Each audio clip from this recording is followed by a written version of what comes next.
सर्व दत्त परिवारास साष्टांग प्रणिपात. दत्त माझा मी दत्ताचा. रचना श्री गुरु दत्त चरणी अर्पण. तत्पूर्वी चॅनल आवडल्यास लाईक, शेअर आणि सबस्क्राईब जरूर करावे. माऊलींनो, आपण ऐकत आहात श्रीकृष्ण भाग 35. आपण मागच्या भागात पाहिले की कशा प्रकारे कलिया नावाच्या सर्पामुळे तो यमुनेचा डोह विषारी बनला होता आणि त्यामुळे स्वतः श्रीकृष्णांनी कदंब वृक्षावरून यमुनेमध्ये उडी घेऊन कालियाच्या समोर ते आले होते आणि कालियाने त्यांच्या शरीराभोवती आपल्या पूर्ण शरीराचा वेढा दिला होता. आणि अशा प्रकारे किनाऱ्यावरती सर्व वृंदावनवासी त्यांचे सवंगडी गोपगोपिका हे आलाप करू लागलेले आहेत. भगवान श्रीकृष्णांना त्यांची सुटका कशी करावी या चिंतेने सर्वजण चिंताक्रांत झाले आहेत. आणि त्याच वेळेला माता यशोदा तिथे आली आणि तिने तो सर्व प्रकार पाहिला. तेव्हा ती झट दिशी यमुनेत प्रवेश करू लागली. परंतु सर्व गोपगोपिकांनी आणि वृंदावनवासियांनी तिला तिथे जाण्यापासून मज्जाव केल्यामुळे तो सर्व प्रकार पाहून यशोदा बेशुद्ध होऊन खाली पडली. सर्वांच्याच नेत्रामधून जसं काही वर्षाकालीन पाऊसच होत आहे असा अश्रुपात होऊ लागला. यशोदा मातेला शुद्धीवर आणण्याकरता ते सर्वजण भगवान श्रीकृष्णांच्या लीला मातेला सांगू लागले. तरीही यशोदा माता अजूनही मृतवतच तिथे पडली होती, कारण तिचा सगळा प्राण हा भगवान श्रीकृष्णांच्या मुखकमळावरती एकाग्र झाला होता आणि त्यामुळे ती तिथे मृतवत पडली होती. सर्व गोपगोपिका सुद्धा यमुनेत प्रवेश करण्यासाठी सिद्ध झाले, परंतु सर्वांनाच बलराम दादांनी समजावून सांगितले आणि खूप मोठ्या प्रयत्नाने त्यांनी सर्वांना थांबवले. कारण बलराम दादांना माहित होते की असा कुठलाही अनिष्ट प्रकार या ठिकाणी घडणार नाहीये याची पूर्ण कल्पना त्यांना होती. जवळपास पाऊण प्रहर गेला. भगवान श्रीकृष्ण हे एखाद्या सामान्य बालकाप्रमाणे त्या कलियाच्या त्या दुष्ट विळख्यामध्ये बांधून पडले होते. परंतु आता भगवान श्रीकृष्णांना हे समजून आले की इकडे किनाऱ्यावरती आपले माता पिता, आपली सवंगडी, गाई वासरे, आपले बाल मित्र आणि सर्व वृंदावनवासी हे जवळजवळ मृत्यूच्या निकट पोहोचले आहेत आणि आता काही वेळातच त्यांचे मरण अटळ आहे. तेव्हा या सर्वांना वाचवण्याकरता म्हणून ते स्वतःला त्या कालियाच्या त्या विळख्यामधून सोडवण्याचा प्रयत्न करण्याकरता त्यांनी आपल्या शरीराचा विस्तार करण्यास सुरुवात केलेली आहे. जसजसे त्यांनी आपल्या शरीराचा विस्तार करावयास सुरुवात केली तसतशी त्या कालियाच्या शरीराची जी काही घट्ट पकड होती ती घट्ट पकड हळूहळू शिथिल होऊ लागली आणि श्रीकृष्णांच्या शरीराच्या विस्तारामुळे त्या कालियाला श्रीकृष्णांना सोडून देणे भाग पडले. परंतु तो आता अतिशय खवळला होता, अतिशय तो क्रोधाने ग्रस्त झाला होता. आपला भयंकर असा फणा त्याने उभारला आणि उच्छवास करताना त्याने सर्व विष तो बाहेर ओकू लागला. त्याचे नेत्र हे क्रोधाग्नीने लाल भडक झाले होते आणि त्यांच्या तोंडातून अतिशय गरम अशा ज्वाला बाहेर पडू लागला होता. काही काळ मात्र तो महाकाय सर्प तो कालिया निश्चल होऊन एकटक श्रीकृष्णांच्याकडे पाहून त्यांचे निरीक्षण करू लागला आणि आपली जीभ आपल्या ओठांवरून फिरवत तो साप पुन्हा एकदा श्रीकृष्णांवरती चाल करून जाणार एवढ्यात गरुडाने एखाद्या सर्पावरती झेप घ्यावी त्याप्रमाणे भगवान श्रीकृष्ण हे त्या कालियाच्या अंगावर त्यांनी झडप घेतली आहे. कालिया त्यांना सर्व बाजूने दंश करण्याचा प्रयत्न करू लागला, परंतु भगवान श्रीकृष्ण हे अत्यंत चपळाईने त्या कालियाच्या भोवती फिरू लागले. कालियाच्या भोवती श्रीकृष्ण फिरू लागला, श्रीकृष्णांच्या भोवती कालिया फिरू लागला आणि असे चपळाईने ते एक दोघे एकमेकांच्या भोवती फिरता फिरता कालियाला मात्र थकवा येऊ लागला. असेच क्रमाक्रमाने कालियाची शक्ती संपुष्टात येऊ लागली. त्यावेळेला भगवान श्रीकृष्णांनी त्याचा फणा खाली ओढला आणि सरळ उडी मारून भगवान श्रीकृष्ण त्या कालियाच्या फण्यावरती चढले आणि साक्षात नटराज श्रीकृष्ण भगवान त्या कालियाच्या फण्यावरती त्यांनी नृत्य सुरू केले आहे. शेकडो चंचल फणावरती भगवान श्रीकृष्ण हे चपळाईने नृत्य करू लागले आहे आणि हे मनोहारी दृश्य उच्च लोकातील निवासी सर्वजण पाहू लागले आणि त्या ठिकाणी सर्वांनी नगारे ढोल वाजवून विविध प्रकारच्या बासऱ्या वाजवून सर्वजण स्तुतिगान करू लागले आणि गगनातून असंख्य पुष्पांची वृष्टी भगवान श्रीकृष्णांवर होऊ लागली. स्वर्ग निवासी हे अतिशय प्रसन्न झाले होते. भगवान श्रीकृष्णांचे नृत्य चालू असताना एका फण्यावरून दुसऱ्या फण्यावर, दुसऱ्या फण्यावरून तिसऱ्या फण्यावर असे चपळाईने भगवान श्रीकृष्ण नृत्य करू लागले. कालियाचे 100 फणे होते, परंतु सर्व फण्यांना श्रीकृष्णांनी नियंत्रणात घेतले होते. भगवान श्रीकृष्ण हे आपल्या चरणांच्या लत्ता प्रहारांनी त्या फण्यांवरती जोर जोरात आघात करू लागले आणि त्या जोराचा मार त्या कलियाला असहनीय होऊ लागला. कलिया मात्र भगवान श्रीकृष्णांच्या त्या जबर मारामुळे तो त्याच्या जीवनाशी संघर्ष करू लागला. त्याच्या मुखावाटे तो अतिशय विषारी असा द्रव्य उघाळून बाहेर पडत होता. त्या कलियाची पापपूर्ण अवस्था कमी होऊ लागली आणि तो अतिशय क्रुद्ध होऊन आपल्या आयुष्याच्या अस्तित्वासाठी संघर्ष करू लागला आणि भगवान श्रीकृष्णांना ठार मारण्याकरता एक फणा उभारण्याचा प्रयत्न करू लागला. त्यावेळेला श्रीकृष्ण भगवान हे आपल्या पायाच्या लत्ता प्रहाराने त्याचा तो प्रयत्न हाडून पाडू लागले आणि त्याच्या त्या फण्यावरती ते नाच करू लागले. जणू काही भगवान विष्णूंची उपासनाच त्या ठिकाणी चालू होती. त्या सापाच्या मुखातून विषारी वायू, विषारी फवारे जणू काही भगवान श्रीकृष्णांवरती फुले अर्पण करत होती असे वाटत होते आणि आता मात्र त्या कलियाच्या तोंडातून विषाऐवजी तो आता रक्त ओकू लागला. अशा प्रकारे भगवान श्रीकृष्णांच्या मारामुळे कलिया अतिशय थकून गेला. त्याचे सर्व शरीर जणू काही चूर्ण झाले होते. आता मात्र कलिया असा विचार करू लागला की हा बालक नसून भगवंतच असावा आणि असा निर्धार करून कलियाने शेवटी आपले आत्मसमर्पण केले. कलियाच्या सर्व पत्न्या तेथे जमा झाल्या आणि त्यांनी पाहिले की आपल्या पतीला चांगलाच जरब बसला आहे. ज्या भगवंताच्या उदरामध्ये हे अखिल ब्रह्मांड सामावले आहे अशा भगवंताच्या भाराने आपला पती केवळ चूर चूर झाला आहे आणि तो आता मरणासन्न अवस्थेत पोहोचला आहे. हे पाहून सर्व नागपत्न्यांनी घाईघाईने अशा या भगवंताच्या पूजेची तयारी केली. सर्वजणी अस्ताव्यस्त अवस्थेत भगवंतांच्या समोर पोहोचल्या आहेत. आपल्या करुणवाणीने त्या भगवंताला विनवू लागलेल्या आहेत. आपल्या मुलांना त्यांनी समोर करून भगवंताची त्या प्रार्थना करू लागल्या. त्यांनी तेथे भगवंतांना साष्टांग दंडवत घातलेले आहे आणि भगवंत आपल्या या प्रार्थनेने प्रसन्न होऊन आपल्या पतीची मृत्यूपासून त्यांनी सुटका करावी अशी त्या सगळ्यांची इच्छा करू लागल्या.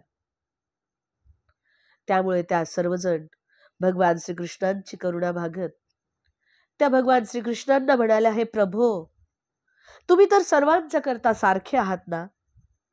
तुमच्या दृष्टीमध्ये पुत्र, मित्र, शत्रू, दुष्ट असा कुठलाही भेदभाव नाही. म्हणून तुम्ही कलियाला तुमच्या कृपेने जी काही शिक्षा दिली ती योग्यच आहे प्रभो, पण तुम्ही आता मात्र त्यांना त्यांच्यावरती दया दाखवा आणि कलियाला जी शिक्षा झाली आहे ती पुरी झाली आहे असे वाटून तुम्ही तुमचा आशीर्वाद आम्हाला सर्वांना देऊन त्यांच्यावरती कृपा करून तुम्ही आता त्यांना सोडून द्या. त्याच वेळेला कालियाच्या पत्नींना ह्याचे आश्चर्य देखील वाटू लागले की नक्कीच या कालियाला कुठल्या तरी जघन्य पापकृत्यामुळे हे सर्पाचे शरीर प्राप्त झाले होते. परंतु त्याच वेळेला काय आश्चर्य की साक्षात स्वतः भगवान श्रीकृष्णांची चरणकमळे या कालियाच्या माथ्यावरती पडली आहेत. अशा प्रकारे आश्चर्य करत नागपत्न्यांना हे वाटू लागले की कुठल्या तरी सुकृताचे हेच साधारण फळ नव्हते आणि अशा या विरोधात्मक गोष्टीचे त्या सर्व पत्न्यांना आश्चर्य वाटू लागले आणि त्या पुढे प्रार्थना करू लागल्या की हे प्रभू, या कालियाला तुमच्या या चरणकमळाची धूळ प्राप्त होण्याचे सौभाग्य मिळाले हे पाहून आम्हा सगळ्यांनाच अतिशय आश्चर्य वाटत आहे. अहो, जिथे थोर संत महात्मे अशा भाग्याची सतत मनी आकांक्षा करत असतात, तर अधिक काय सांगावे की आपल्या चरण कमळाचा धुळीचा आशीर्वाद प्राप्त व्हावा म्हणून देवी लक्ष्मीला सुद्धा स्वतःला कठोर तप करावे लागले, तर मग कालियाला इतक्या सहजासहजी कसे काय हे प्राप्त झाले? ज्यांनी आपल्या चरण कमळाचा धुळीचा आशीर्वाद या कालियाला दिला आहे, अशा प्रकारे वारंवार कालियाच्या पत्न्या ह्या भगवान श्रीकृष्णांना प्रार्थना करू लागल्या. त्या वारंवार म्हणू लागल्या की ह्या अखिल ब्रह्मांडाचे निर्माते जे भगवान श्रीकृष्ण, तुमच्या हातात एकंदरीत सर्व काळच हा तुमच्या चरणाशी आहे. तुम्हीच या विश्वाचे अधीक्षक, तुम्हीच पालन पोषण करते आहात. तुम्हीच ह्या ब्रह्मांडाच्या उत्पत्तीचे कारण. ब्रह्मा विष्णू महेश हे साक्षात आपल्यातच उपस्थित आहेत आणि या सर्व प्रकारच्या प्राणीमात्रांच्या मन, बुद्धी, इंद्रिये यांच्या देखील उत्पत्तीचे कारण आपणच आहात. आपणच सूक्ष्महून सूक्ष्म आहात. आपणच अखिल सुजनाचे केंद्र आहात. आम्ही आपल्याला वारंवार नमस्कार करतो. हे प्रभो, आम्ही आपली प्रार्थनापूर्वक विनवणी करतो की हा जो दीन कालिया आहे, आता हा मरणाच्या काठावरती पोहोचला आहे, पण आम्हा स्त्रियांचा हा पती म्हणजेच आमचे सर्वस्व आहे. म्हणून आपण कृपा करून आमच्या पतीला, या कालियाला आपण क्षमा करा. कारण या सर्पाचा जर का आता मृत्यू झाला, तर आम्ही सगळ्या जणी मोठ्या संकटात पडू आणि आमच्याकडे पाहून या अपराधाला आपण क्षमा करावी. हे प्रभो, या सृष्टीतील प्रत्येक प्राणी मात्र हा तुमचा संतान आहे, नाही का? आणि तुम्ही तर प्रत्येकाचे प्रतिपाळ आहात. त्यामुळे हा सर्प देखील तुमची संतानच आहे. याने जरी तुमचा अपराध केला असला, तर एकदा का होईना कृपा करून आपण याला क्षमा करावी. आणि आम्ही आपली प्रार्थना करतो, आम्ही आपले स्तवन करतो. आम्ही सर्वच जण आपल्या शाश्वत सेविका आहोत. आपल्याला आवडेल ते करण्याची आपण आम्हाला आज्ञा द्यावी. परंतु आम्हाला मात्र आमच्या पतीचा हे जे आयुष्य आहे त्याची आपण प्राणांची आपण आमच्या पदरामध्ये भीक घालावी. नागपत्न्यांची प्रार्थना भगवान श्रीकृष्णांनी ऐकली आणि त्यांच्या प्रार्थनेचा मान ठेवून भगवान श्रीकृष्णांनी त्या कालियाला शिक्षा द्यायचे ते थांबले. आतापर्यंतच्या भगवान श्रीकृष्णांच्या लत्ता प्रहाराने तो बेशुद्ध पडला होता. भगवंताने त्याला मारण्याचे थांबवले आणि काही काळानंतर कालिया जेव्हा शुद्धीवर आला, तेव्हा त्याचे प्राण आणि इंद्रियांची क्रियाशक्ती पुन्हा कार्यरत झाली. त्यावेळेला मात्र तो भगवान श्रीकृष्णांच्या समोर त्याने नम्रतेने हात जोडले आणि तो प्रार्थना करू लागला की प्रभो, माझा जन्म अशा योनीत झाला की मी माझ्या स्वभावाने क्रोधी आणि द्वेषी आहे हे आपण जाणता. माझे स्वभाव गुण मी कसे टाकू ते अतिशय कठीण आहे आणि माझ्या अशा या दुष्ट प्रवृत्तीमुळेच मी एका पाठोपाठ एक सारखे देह बदलत असतो. परंतु जो भगवान श्रीकृष्णांना शरण जातो तो मात्र या प्राकृतिक त्रिगुणांचा प्रभाव राहत नाही. हे प्रभो, कालिया म्हणाला की ज्या ब्रह्मांडाची निर्मिती होते त्या त्रिगुणांचे मूळ निर्मातेच तुम्ही आहात. प्राणी मात्रांची जी निरनिराळी मनोवृत्ती आहे त्या मनोवृत्तीचे मूळ कारण देखील आपणच आहात. आणि या मनोवृत्तीमुळे त्यांना ज्या निरनिराळ्या प्रकारची शरीरे त्यांना प्राप्त होतात ती देखील आपल्यामुळेच प्राप्त होतात. प्रभो, मी एक सर्प म्हणून जन्मलो म्हणून मी स्वभावाने अतिशय क्रोधी झालो. पण तुमच्या कृपेशिवाय मला माझा हा स्वभाव सोडून देणे कसा बरा शक्य आहे? तुमची ही जी मायेची पकड आहे, या मायेच्या पकडीतून बाहेर पडणे अतिशय कठीण आहे. प्रभो, आपण तुमच्या या मायेच्या गुलामगिरीत मी खितपत पडलो आहे. प्रभो, मला या भौतिक प्रवृत्तीबद्दल खरोखर तुम्ही क्षमा करावी. मी तुम्हाला शरण आलो आहे आणि तुमच्या इच्छेनेच तुम्ही मला शिक्षा करा किंवा वाचवा. अशा प्रकारे भगवान श्रीकृष्ण त्या कालियाची प्रार्थना त्यांनी ऐकून घेतली आणि प्रार्थना ऐकून घेतल्यावरती मात्र भगवान श्रीकृष्णांनी कालियाला आज्ञा दिली की कालिया, तू हे स्थान तात्काळ सोडून निघून लांब समुद्रात निघून जा, मुळीच विलंब करू नकोस. तू तुझ्या मुली आणि मुलांच्या सोबत आणि पत्न्यांच्या सोबत सर्वांना घेऊन तू इथून ताबडतोब निघून जा आणि आमचे हे यमुनेचे पाणी तू दूषित करू नकोस. माझ्या सवंगडांना, माझ्या गाई वासरांना या यमुनेच्या पाण्याचे जलपान करू दे. भगवान श्रीकृष्णांनी यानंतर सांगितले की जो कोणी या कलिया दमनाविषयीची कथा कधीही श्रवण करेल त्या मनुष्याला सर्पाच्या मत्सरपूर्ण कृत्यांचे कुठल्याही प्रकारचे भय बाळगण्याची कधीही आवश्यकता पडणार नाही. आणि भगवंतांनी पुढे असेही सांगितले आहे की हा जो कालियाचा डोह होता, या डोहामध्ये मी स्वतः आणि माझ्या गुराखी बालमित्रांनी येथे स्नान केले आहे. त्यामुळे जो कोणी येथे एक दिवस येऊन उपवास धरून जो या डोहामध्ये स्नान करेल आणि या यमुना जळाने आपल्या पितरांचे तर्पण करेल, तो सर्व पापमय कर्मातून त्याची मुक्तता होईल.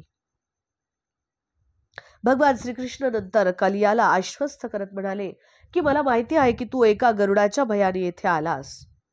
तो गरुड तुला एका समुद्रातील सुंदर द्वीपावरती भक्षण करण्याच्या विचारात तिथे बसलेला आहे. परंतु तुला आता कुठल्याही प्रकारची काळजी करण्याची आवश्यकता नाही, कारण की तुझ्या चरणांवरती माझ्या चरणकमलांचे जे उमटलेले ठसे आहेत, ते ठसे पाहून तुला यापुढे गरुड कधीही त्रस्त करणार नाही.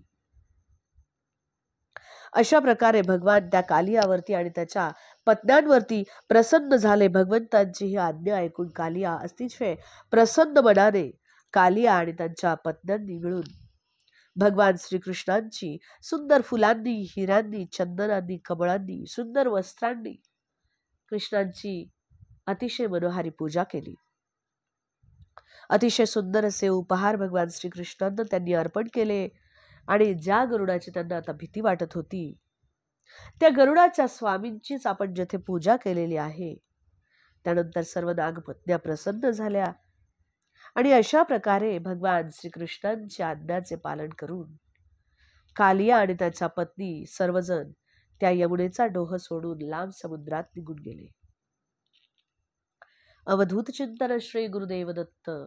दिगंबरा दिगंबरा श्रीपादवल्लभ दिगंबरा. जय श्री कृष्ण.